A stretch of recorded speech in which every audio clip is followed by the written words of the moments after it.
Since I'm a sales coach and business development consultant, I'm routinely asked to sit in, or rather, I have the privilege of sitting in on my clients' meetings. Whenever they're having, an in-house, the whole sales team get together, and they're trying to discuss one or two things. Now, from that perspective, I get to see a lot that normally happens behind closed doors that are not entirely correct or don't quite help a business to be as productive as they should be. Now, one of these things that I witnessed is, people getting together to assess the progress that they are making with their marketing efforts. So it's a normal sort of thing. So for property development firms in Abuja now, for instance, those of us who live in Abuja, we notice that nowadays these people are everywhere, that every single traffic light, and they're trying to hand out their flyers. So the responsible thing to do from a business perspective would be after about a month of trying out these kinds of tactics, or after about a week, or after about 2 weeks, you call up a meeting and then everybody sits down and you guys have a chat. How many flyers have we been able to hand out? Has it been helpful? What are the kind of people who respond to the flyers? Have we booked any meetings from that? Have we done any property inspections from that? Is this a good idea to continue? Where do we need to make changes? So it'll be a good activity, to do every once in a while. In fact, make it a regular thing if you can. So in some organizations, they do this thing, every like back when I sold insurance, it was every Monday. So it doesn't have to be every Monday, but every two weeks, every three weeks, every 1 month. If you're doing this thing every 2 months, I think it's the gap is too much because we have to be learning as we're going so that we can start tweaking and making improvements in real time. So, in one of such meetings now for my clients, the question was now, okay, these advertising campaigns that we're doing, are these advertising campaigns effective? So that we change something in the advertising campaign, or so we turn the advertising campaigns off entirely, or, whatever, if we need to look for a new approach. And the head of the company gave different people turns to go and talk about it. And, so the sales manager gave her own opinion, and she said, well, that the leads that they were getting from the advertising campaign. Oh, sorry, that's for those of you who are listening for the first time. When we say leads, or rather, when I say leads on my podcast, what I mean is anybody who has done something to show that they might be interested in your product or service.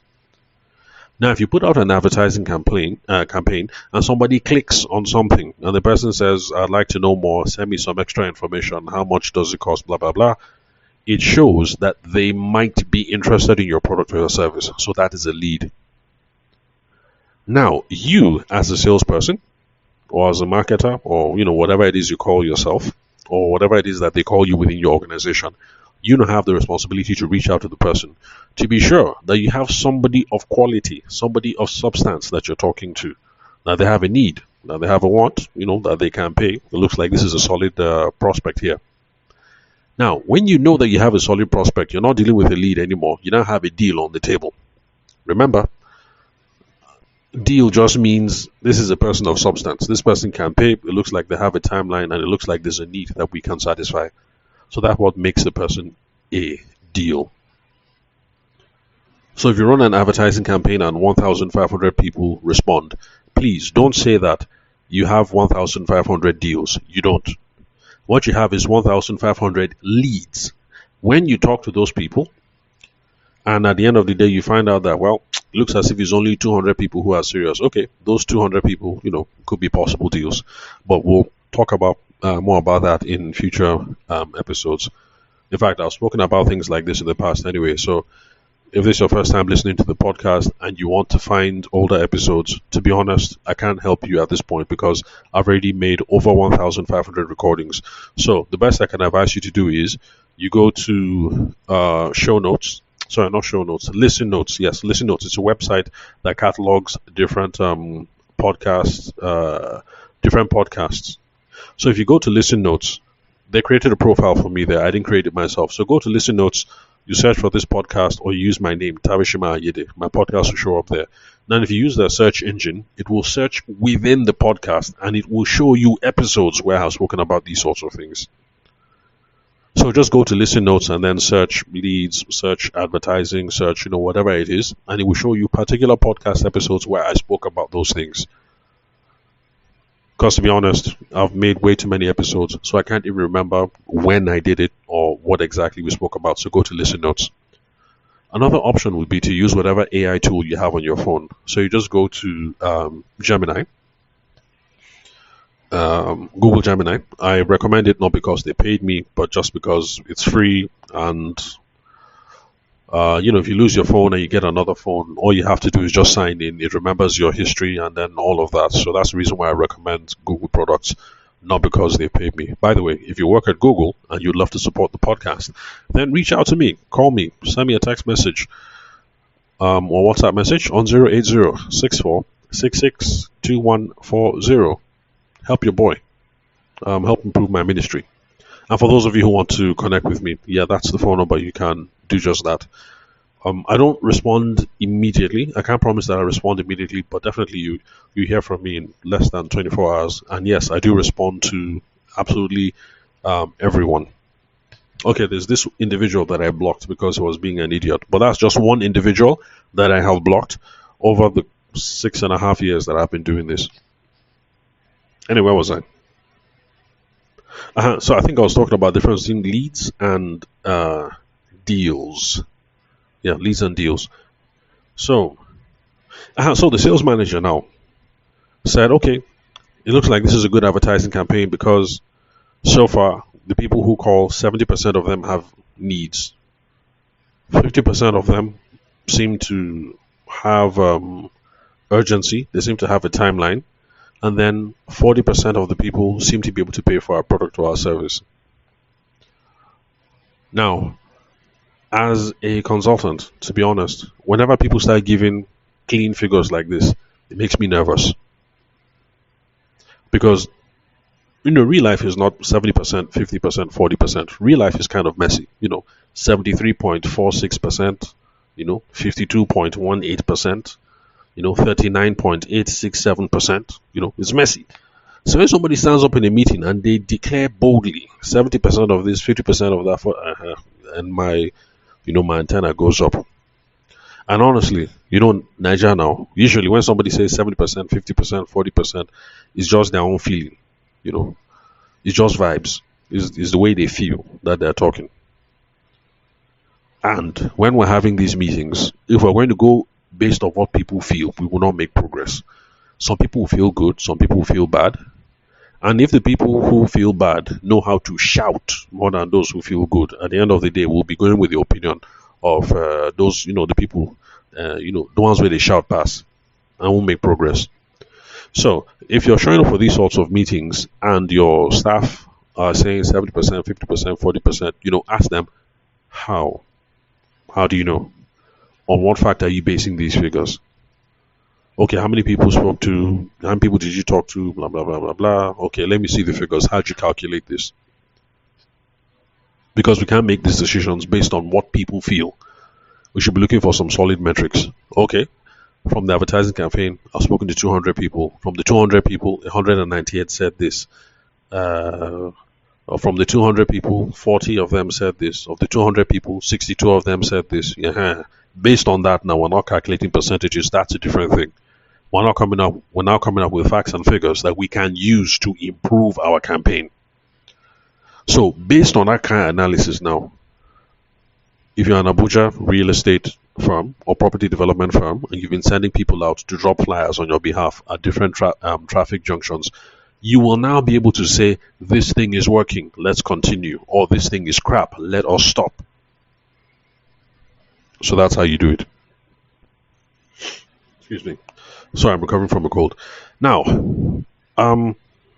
the thing that bothered me the most, or that bothers me the most, when I'm sitting on meetings of this sort is, there are lots of people who are involved in the revenue discussion, who are involved in the sales discussion, who don't have a proper understanding of what these terms mean. So when somebody says 70% of the people have a need, you're just using your own feeling. Like, okay, it feels as if 70% of them have a need. Or maybe 70% of them said they have a need. And please listen to me clearly. This is one of the reasons why lots of you are disappointed when it comes to sales. growing your sales. Somebody will tell you I'm interested. Because the person used their two mouths to say I'm interested does not mean they are interested. I repeat. Because somebody used their lip and their lips, they said I am interested does not mean that they are interested. Some of you get frustrated that, okay, this person said they'll pay in 3 weeks. It's now been 4 weeks. I haven't heard from them. Look, because somebody, used their two mouths and they told you that I will pay in 3 weeks, it does not mean that they will pay in 3 weeks. Because somebody said, oh, I can afford this, it is easy to talk. Because somebody say I can, 3.5 million, I can afford it. It does not mean that that guy necessarily can afford it. So, when we are standing up in meetings, excuse me, and we're trying to bring forward data, we can't just say 70% of people said this, so therefore I believe them. 50% of people said this, so therefore I believe them. 40% of people said this, so therefore I believe them. Some of you will be confused now, be asking me, okay, so what are we supposed to do next? If people told me that they need this thing, I can't rely on it. This is how I'm going to put it. You can't rely on it without confirmation. Too many of you stop at the surface level. You stop at the surface level. Somebody says, I'm looking for a 3-bedroom apartment. You're in real estate, and then, you get happy ears. Like, oh, okay, yes, they're actually looking for a 3-bedroom apartment. It is not just enough that people say what it is that they want. We also need to ask questions and discover the why. It is the why that will now tell us whether we can rely on the earlier information. Because there's some people who say, I want a 3-bedroom apartment. I'm interested. You're happy, you run with it. Meanwhile, what they really need, maybe it is, one man, one wife, 3 children. So 2-bedroom is fine. But maybe in just they do research, you understand? Just so that him and madam will know what's up. So they're talking to somebody else about 2-bedroom. They will now call you and say, how far about 3-bedroom? So with his mouth, the guy say, I'm interested in 3-bedroom. It does not mean that the guy really is interested in 3-bedroom. So we have ask questions to discover the why. So if somebody says, yes, I'm interested in 3 bedrooms, and you ask further questions to discover the why, it is when you start uncovering the why, you will now know that, okay, this is truly what the person needs. So stop remaining at a surface level when you talk to potential customers, when you talk to clients. If somebody says, I need a 3-bedroom. Oh, fantastic. We have a couple of 3 bedrooms. I'm willing to show you and this and this and that and that. Oh, but I hope you don't mind me asking, sir, how come 3 bedrooms? How many kids? You just ask. Something like that. In trying to uncover the why, you now see that, okay, this person has a need or not. Person says, oh, just 1 kid currently. So, oh, do you work from home? Because in my own mind, as a real estate person, I'm trying to uncover that, okay, why the extra bedroom? Because if it is 1 man, 1 wife, 1 pikin, there's an extra room.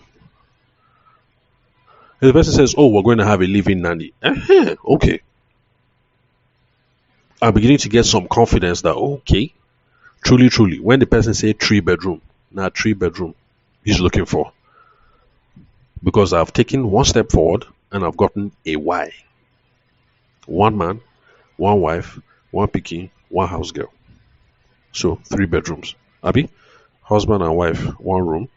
Okay, except if the guy snores, then the guy will be in 1 room, the wife will be in 1 room. Then babe. Okay, well, anyway, by the time you ask, you now know why.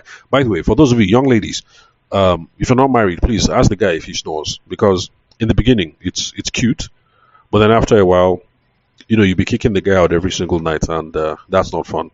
And believe me, I'm speaking from experience. So in the beginning, it was cute. My wife thought I was handsome and everything, and I was a nice guy. But she's kicking me out of the room every other day at this point because she's like, look, you're snoring. I need to sleep. So ask your boyfriend, do you snore? Very important. Where was I?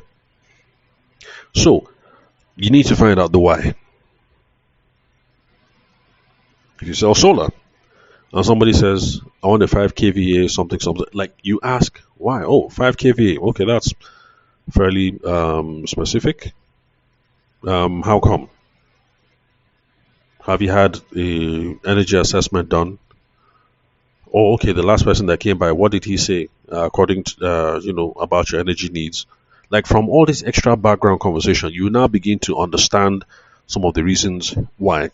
Or like I advise somebody to ask from a high level point of view. Oh yeah, fantastic. Sure, we have 3.5 kVAs. But hope you don't mind me asking, is power? Do you want to buy solar because light is absolutely terrible where you are, or is this more of like a energy savings kind of thing? You live in the Band neighborhood. You ask. Excuse me. For this particular one, I remember it because I remember someone I was coaching who claimed that the lady was interested and she had a need. I said, okay, but look, I'm not sure because she don't they post you anyhow. Like truly, truly, if she had a need, like would have made progress. So I called up the lady. I pretended to be the guy's manager, and then I called up the lady, and then we had a chat. And from the conversation, I discovered a few things. Number one, she lives in the Bane neighborhood. Correct. In fact, she lives in Abuja. That's a Idu. Is it Idu Industrial Layout something something something? I can't remember. And in her own words, the woman said that the light there is 247. I repeat, the woman said that the light is 247. So I said, okay, madam, if light is 247, then like how come you're thinking about solar? She said, well, sometimes they do used to take lights, and my daughter is afraid of the dark, one thing, blah blah blah blah blah blah blah blah blah. No problem. I follow her on the yarn. But of course I know that look, this is Nigeria. We're not Americans. If it's an American, somebody says, my child is afraid of the dark, okay, I understand. Because, Americans, they behave with their children like that. But this is Nigeria. Your child is afraid of the dark. What does the average Nigerian parent says? Now, the Nigerian parent says, look, will you, like, stop disturbing me? Here, take the recharge lamp. Put on the recharge lamp. Go and sleep. You know that kind of attitude. So I'm not buying it. So I still continue to follow her now. And then eventually I was like, madam, this 247, this lights 247, like, how do they cope? I said, because, madam, in my own estate, like, luckily for me, I just have a small household. But some of my neighbors will get big households, like, they get teenage children, that kind of thing. Some of them are spending like 400, 500K every single month. I said, madam, how do they cope? No man laughed. She said, yeah, that in the beginning it was like that. But then, actually, what they did was through their chairman, they went to go and meet NEPA, and then they did a bypass. See, these are the kind of information you can get from people when you get them to relax. You're just chatting normally with people, just normal conversation or something. This is the reason why I say sales has to be conversational. If I sound very formal with the woman and I sound like I was reading a question from a list, you think she will admit to me that through chairman they went to go and do bypass? I can't remember if she said bypass, but anyway, there's something that they did. So towards the end of the conversation, and I asked the woman, it's okay. So, madam, see, to be frank here, yeah, it's band A. And yeah, your daughter is afraid of the dark and all. But, based on this bypass we una don't do, it's like you're not spending up to 30, 40K every month, have you? The woman said no. I said, so honestly speaking, you don't really need this solar, do you? She said, well, you never know. It would be nice to know just in case it is something. So I said, okay, no problem. So if it's like that, I'll just tell my guys. So no need for him to be calling you every week again. Once in a while, we're going to send you email, updates, promo, that kind of thing, discounts, that kind of thing. But nobody say we're going to follow you up anyhow again. No man say, sure, no problem. So enjoy the rest of your day, ma. Then we ended the conversation. So the first sales guy that was talking to her, he was happy with the surface level something. The woman said, give me 5 kVA. And then that's it. She asked for 5 kVA, so therefore she has a need. Not be like that. People can say anything. Because somebody says I have a need does not mean that they have a need. It's not just what do they want. Why do they want it? Conversational, open-ended questioning techniques to try and figure out the why. When you arrive at a why, okay, you can now start to have confidence in your assessment that, okay, yeah, there's a need. So it's not just enough that somebody calls your office if you sell cars, and the person say, you get Mercedes-Benz S-Class, and you say yes. The person say, I want to buy 5. How many do you have? And and you say you have the five, you now start talking price. Because the person said, give me five S-Class Mercedes Benz, does not mean the person needs five S-Class. It's not just enough to know what they want. Ask some more questions so that we can know why they want it. And this is how we start making the transition to knowing, okay, I have a lead. And then we move to, I have a deal on my hands now. A lead, okay, they just did something to say they might be interested. The guy called me, say, I want to buy Mercedes S-Class. When I get five, that's a lead. He has done something. He might be interested. If I'm able to get to the why he is asking for five, okay. Once I start getting to the why, I can now start having some confidence that, okay, I'm talking to a reasonable somebody here, or there's a deal here. So for the sales manager who said 70% of people, have needs, made me uncomfortable because yes, 70% of people said, yes, I'm interested. That 70% of people say, yes, I'm interested does not mean they really are interested. We need to know the why. 70% of people said they're interested. Okay, good. Did you ask why? When you ask the why, that is what we can rely on. Then she said 50% of people have some urgency. Urgency just means they have a timeline. They have a sense for when they want to go ahead.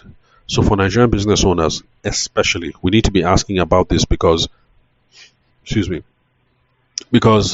somebody has money and they can pay and they have the cash in their bank account now, but there's no urgency, there's no pressing reason why they should move ahead now, they will not move ahead. Back to this solar example that I said, the woman who lives in the Idu industrial layout in Abuja.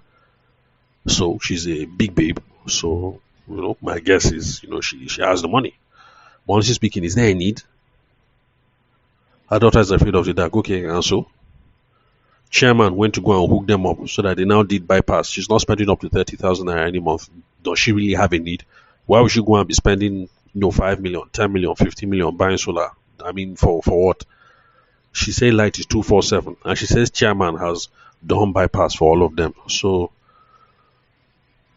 there's no urgency. No urgency. If you say now a book country, no problem. There'll be a sense of urgency like, oh, my daughter is having panic attacks. I'm worried about her mental health. Blah, blah, blah, blah, blah. They'll go and get solar. No urgency. So it's not just enough that somebody says, I'll pay you in 3 weeks. Okay, this one is kind of difficult because some of you feel uncomfortable asking somebody money questions. But if somebody says they can pay in 3 weeks, it'll be nice to know why. If somebody says they'll pay in 3 weeks, okay, we can't just assume that, okay, the money is coming in 3 weeks. If we know why the 3 weeks, okay, then we have some confidence. The other solar example that I've given time and time again on the podcast was the lady who I told her to ask the guy, because the guy said September, and I just told her in conversation, just bring it up casual, why? And the guy said, I am relocating back. That this jackpot thing didn't work out, so I'm bringing the whole family back. I have come now.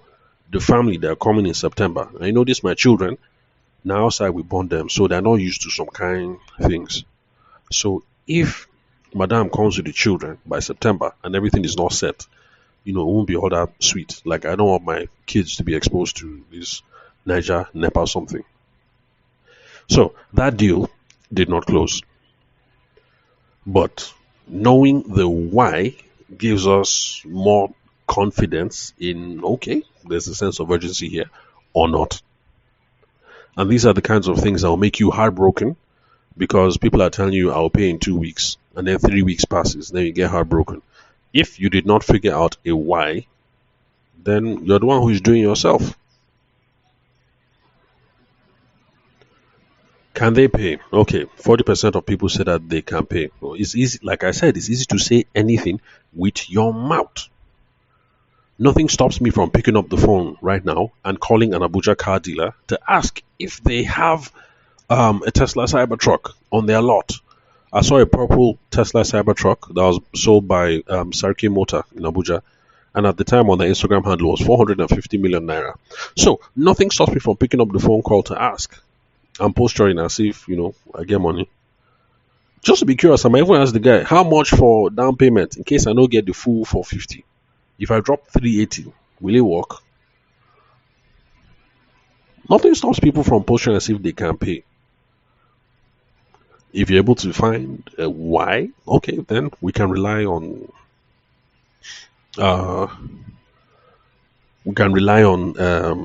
how do I put it? We can get some more confidence in that. If somebody says, okay, if I don't get the full 450, but again I kind of 380, will it work?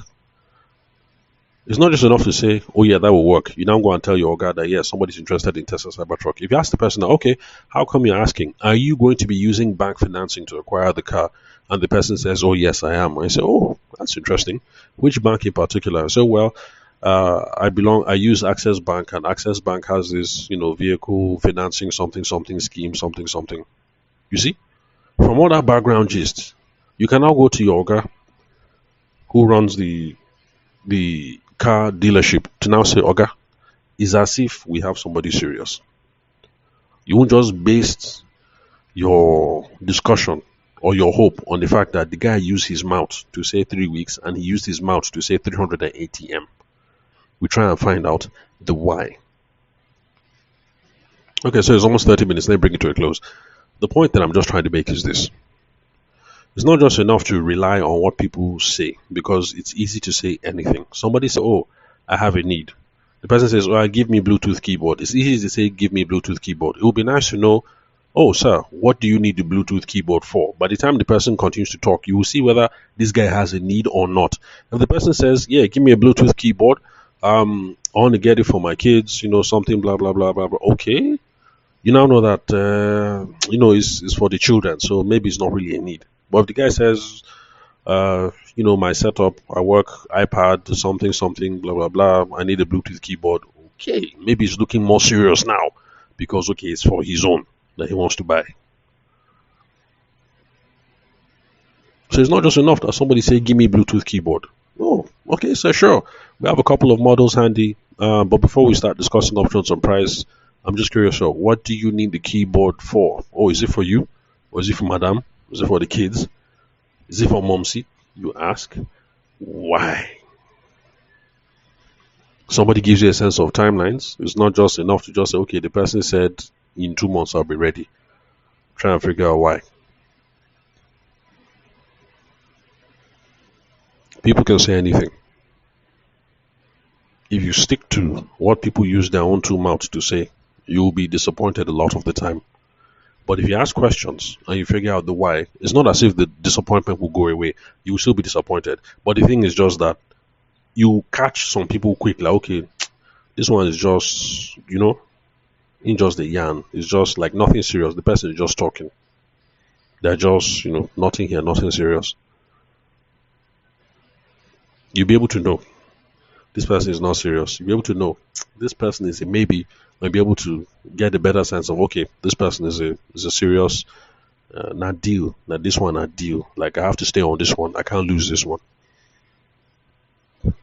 So summary, yes, have your meetings and try and figure out, should we continue this, should we continue that. But if you're going to say we'll discontinue this, or we're going to, if you're going to make changes to what you're doing to bring leads into the business, let it not be based on people's opinions. If somebody says 70%, you say, oh, 70%, okay, cool. How many people did you talk to? How many of them? And then you now calculate it. You now say, look, Binkley, that's not 70%. That actually is 40%. It makes a difference if in reality it's 40%, but then somebody's using their own mind, their own opinion to say, Olga, I would say 70% of this, 80% of this. And as a general rule, for those of you who are business owners, you're the CEO, you're the founder, you're the whatever, if anybody in your team starts telling you 90%, 80%, 70%, they're giving you clean number that ends in zero, you can't rely on it. I don't know if it's a Nigerian thing, but anytime somebody tells me, oh, 99%, 90%, 80%, no. If it's a fractured number, if somebody tells me that, oh, 23.64% of the people we spoke to, oh, okay, no problem. I will still ask questions to try and see how they arrived at that 23.64. But somebody that comes and says, oh, 26%, then what else? Yes. Then also, for those of you now who you're not the CEO, you're not the founder, you're not the whatever, but you're a salesperson, it's not enough that people told you this is what I need. It doesn't mean they actually need it. Ask why. When you know the why behind it, you can have more comfort in the fact that, okay, maybe I'm dealing with it. Maybe I have someone, maybe I have a deal on my hands, or maybe I don't. So that's it for today. Thank you very much for your time and attention. If you'd love to connect with me, you can call me, send me a text message or a WhatsApp message on 080 64 66 2140.